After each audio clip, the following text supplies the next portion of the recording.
कर तुम पर आया, फिर भी मेरे पूजन विधान को तुमने पूरा किया है चंद्रसेन। अब मैं तुमसे प्रसन्न होकर कहता हूँ कि तुम्हें तुम्हारे जीवन में कोई भी कामना तुम मांग लेनाथ, मुझे कुछ नहीं चाहिए, बस आपके दर्शन हो गए भोलेनाथ। ऐसे ही साक्षात होता है भक्त जनों। भगवान जिस प्रकार से हम आपस में मिलते हैं, ऐसे आकर ठाकुर जी बैठ जाते हैं, ऐसे लीला करते हैं। और ऐसा समय कब आता है कि जब हम अनन्य भाव से बस पुकारे जा रहे हैं, आओ ना आओ ना आओ ना तुम्हारे पास आते। चंद्रसेन को आशीर्वाद दिया तो क्या कहा, मुझे कुछ नहीं चाहिए नाथ, बस आप प्रकट हुए हैं लिंग को फाड़ के, मैं चाहता हूँ उज्जैन की धरती को आप धन्य कर दें। हे प्रभु, हमेशा हमेशा के लिए अपने ज्योतिर्लिंग के स्वरूप में आप परिणित हो जाइए।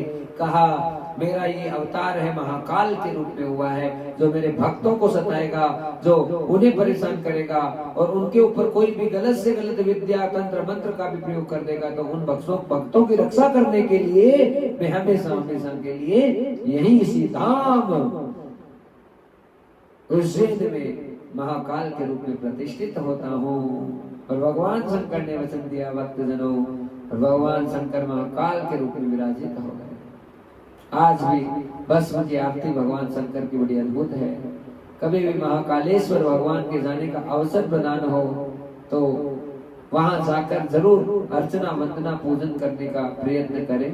खूब सारे पंडित जी वगैरह रहते हैं, यदि बन जाए विधान तो बहुत अद्भुत बात होती है, क्योंकि ज्योतिर्लिंग स्थानों पर पहुंचना एक बहुत बड़ा सौभाग्य होता है भक्तजनों, कि केवल भगवत कृपा के द्वारा ही वहां पर उन स्थानों के ऊपर जाया जाता है। पर जिसको वृंदावन मिल जाता है उसे कहीं अन्यत्र जाने की आवश्यकता ही नहीं रहती है। धाम जिसको प्राप्त हो गया, क्योंकि 4 धामों को भी भगवान श्री कृष्ण ने अपने बाबा नंद बाबा के लिए इसी ब्रज 84 कोष मंडल में स्थापित कर दिया और कह दिया, बाबा तुम्हें अलग से कहीं तीर्थ करने की आवश्यकता नहीं है, तुम्हारे लिए तो सब धामों से निराला ब्रज धाम दर्शन कर लो। सबसे बड़ा धाम महाराज से नाम वृंदावन है, जो भगवान श्री कृष्ण की कृपा से ही प्राप्त होता है, श्री राधा रानी की कृपा से प्राप्त होता है। आज उसी ग्वाले की कथा आती है जो नंद बाबा का जिक्र हुआ,